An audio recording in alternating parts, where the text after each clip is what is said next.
Out of all of the holidays on the calendar, Valentine's Day is very forgettable to me whenever it comes around. Handing out store-bought cards to my classmates was the only Valentine's Day experience I've ever had. Other than elementary school, I've never celebrated Valentine's Day officially. And that's mainly due to me not stepping out in the dating world in the first place. I prefer to stay inside and I enjoy being by myself, but I'm also getting tired of it. Every day is the same as the next, and I don't have a special someone to make each day feel different. Dating isn't just hanging out with someone, it's bonding with a stranger that understands you. I'm 18 years old and I've never experienced that type of connection. I'm not a Scrooge on Valentine's Day. I just never dealt with love in a negative or positive way for it to affect my emotions on Valentine's Day. I'm more of an empty shell. I'm not upset, but I'm not fulfilled either. I don't know what it's like to fall in love and then be pulled away from it. Without knowing how love truly feels, Valentine's Day is just another day to me. Am I sad about not having a relationship? Not really, but that doesn't mean I don't envy it. Like I said, I've never had a dating life, and I have many insecurities about entering the dating world. Who needs a therapist when talking to internet strangers is free? So grab a teddy bear and some chocolates and make yourself cozy, because I'm gonna list off the 8 things that I fear when it comes to dating.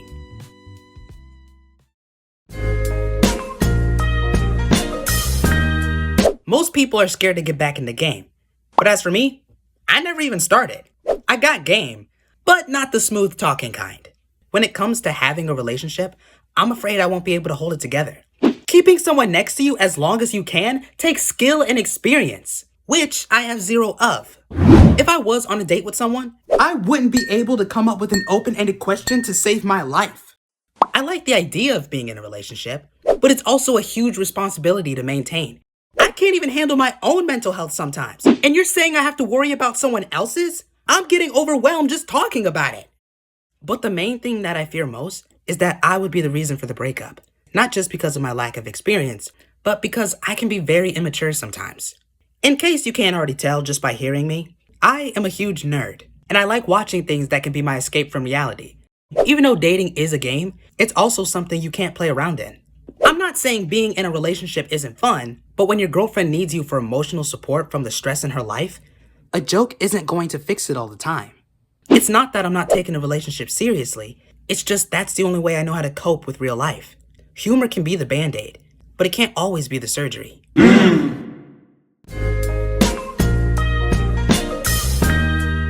Even though I've never gone through a breakup before, I can only imagine how that emotional roller coaster is going to affect me. I've seen that Martin breakup episode more times than I can count, and the way Martin was crying over Gina, I'm afraid that's how I'm gonna turn out. I would probably be locked away in my room, not keeping up with shaving or my personal hygiene. Without her around, I would be a complete mess, mentally and physically. Not only does a breakup mess with your heart, but it messes with your memories as well. If your relationship ended at 7 months, that's 213 days of sharing a part of your life with this person all down the drain. And all those happy memories you made in all that time, she was in every one. And since you're not together, that part of your life is now forced to be forgotten. The time you two went to the zoo, it's gone now. That sunny day at the beach, good riddance. And the time you took her to Olive Garden and said, I love you. Sayonara! As much as I'm making fun of myself, I know it's a tough road I have ahead of me in the future. And I'm scared to see that side of me. So good luck, future me. Because you're gonna need it.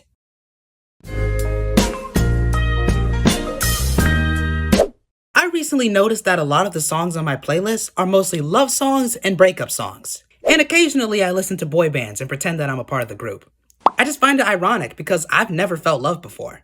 I've never had a breakup song speak to me because I've never had my feelings speak back. So I can enjoy and listen to the song without the lyrics beating me up. It's kind of one of the perks of not having a dating life. Now imagine my future self going through a breakup and re-listening to all of those songs. The songs that I used to listen to for fun are gonna wind up hurting me. I'm gonna have a new perspective full of tears. In the beginning of 2025, I became a fan of Teddy Swims. I love his music, but his lyrics never spoke to me. But as soon as my relationship ends, those lyrics won't ever stop talking to me. And don't even get me started on R&B. End of the Road by Boyz II Men is a good song, but each lyric will stab you with heartache. And if I ever listen to that song again while having a broken heart, I guarantee it's gonna have me like, oh, Shelly, why? as somebody somebody who loves TV and has never had a girlfriend, I fantasize about being in a meet cute now and then, finding the perfect girl in a cliche scenario. But anxiety and reality, they're my inner dynamic duo. They might look different from each other, but they're secretly best friends. Having them around sucks because they always hold me back when finding someone. So anytime I go anywhere and see a pretty girl, they team up and pull me away from having a potential girlfriend. They keep me alive, but I'm not out there living. As much as they interfere with me starting my dating life, they do protect me from secondhand embarrassment. Let me paint you a few examples. I see this girl looking at a pair of sneakers. I notice her t-shirt from across the room, and then we start bonding over something. 2 minutes later, and the conversation is going well, and I'm starting to like this random girl for who she is. So then I ask her the question, "Do you have a boyfriend by any chance?" "Yeah, I do actually. Why?" If you could leave a review on any word, I would choose the word rejection. And I would give it 1 star for how fast it could tear you apart. Anytime you're out in the wild searching for that female lion, rejection can shoot you down at any moment. And what makes it worse, there is not a single good sentence that can get you out of this situation smoothly. There is only one option, and it is the worst option. After processing her answer, my response back would sadly be, he's a lucky guy. So instead of becoming her boyfriend, you just complimented the guy. And now I have to walk away from her as the pain of awkwardness consumes my heart. Great job, reality. You won this round. Another reason why you can't just walk up to a girl and start flirting is because there's a chance that she might not be attracted to you biologically. Nowadays, people can be any letter of the alphabet, which makes shooting your shot to a stranger much more risky. A guy can have a crush on his waitress, but not know that she got a woman at home. A girl can see a guy at the gym, but not know that he has a husband. Not only were these people not on the table, but they didn't want you to begin with. And sometimes finding the signs is hard. Sometimes it's obvious, but then the obvious turns out not to be the obvious. Not everyone in the community has the same fashion sense. Some people dress louder than others. So when they're standing next to their partner laughing, you can't really tell if they're a couple or just friends with different taste in clothing. And you don't want to walk up and assume. Being gay isn't a bad thing. But when you're not, the dating world can be a hard game of Where's Waldo.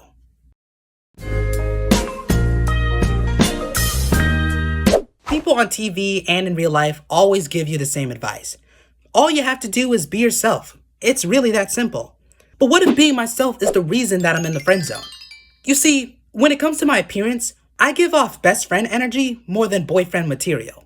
When asking someone to become more than friends, there are 2 types of falling. Either falling in love or falling into the friend zone. And nobody wants to end up there. The friend zone is a scary place not even Michael Scofield could escape from. Okay, maybe he could.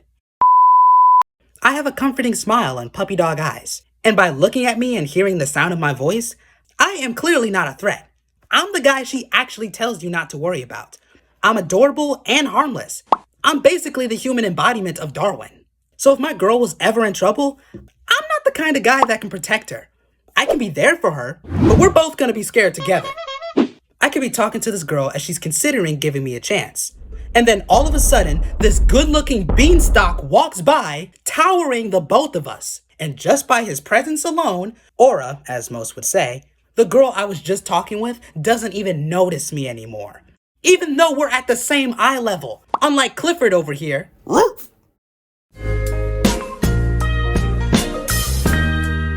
The phrase men only want one thing is unfortunately true, but that's not every man's goal. Men can be dogs, but some of us are loyal puppies too. Most guys just want a girl that they can talk to without sounding clingy or cringy. As for the other side, they want the reward at the end without playing the long game.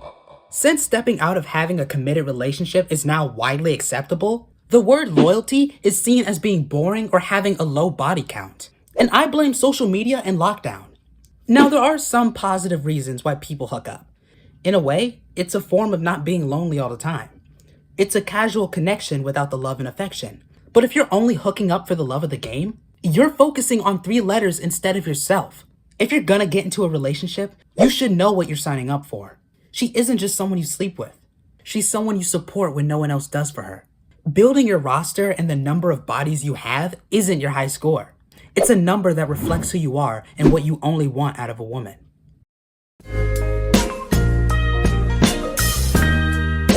My anxiety locks up my heart for protection because of my fear of rejection. Honesty and vulnerability is how you share your feelings to the one you love. And if they don't like you back or see you in that kind of way, it's a painful yes or no answer that repeats in your head. Again, I can't speak from experience, but I assume that's how it feels. I'm not afraid to say I love you because I'm scared of commitment. I'm afraid to say it because there's a chance her love could fade away. Love might be 4 letters, but it's a powerful word. And to have a random girl know all my dreams and who I am as a person all of a sudden drift away from my life, it would be an impact my heart could never take. I don't want to put my heart out there like a piñata, waiting for someone to break it. But who's gonna get the candy inside if I don't? That's right.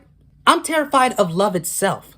Not only is love an ingredient for homemade cookies, it's also a jittery rush of emotion and affection that you want to keep forever. And I don't want my anxiety to have the controller. What if my insecurities get the best of me when I see her around other guys? I don't want love to consume me and turn me into something that I'm not. And I don't want to become so attached to her where my reaction and my actions were the reason why the relationship ended. I've said it throughout the video. I've never held on to love and I've never had it ripped away from me. And I'm scared to go through both. I want a connection with somebody, but I'm too scared to find it. Going through a breakup is an undescribable pain. And to most people, it feels like the end of the world. Nobody should feel alone on Valentine's Day. And if you do, just know that you're not alone and you won't be forever. Keep your heart in a positive light and don't lose hope. Dating can be scary, but it's a monster we all have to run towards to find the person that completes ourselves. Unfortunately for me, I'm the problem to my own problem. I have a lack of experience because I'm too afraid to try. I might not be ready for a girlfriend just yet, but that doesn't mean I can't work on myself first. And who knows, maybe there is a girl out there who likes me for me, but I won't ever know for sure unless I step out there. With my personality alone, I would say that I'm a catch. But you can't catch anything if it hasn't been thrown yet. You have to throw yourself out there and hope for the best that the right one catches you. This video is my Valentine's Day card to you. Everyone is a human being that deserves to be noticed and seen. If you like this style of content, consider subscribing, sharing, and liking the video. And in case nobody told you, happy Valentine's Day. I love you, bitch. Oh my God. I ain't gonna never stop loving you, bitch.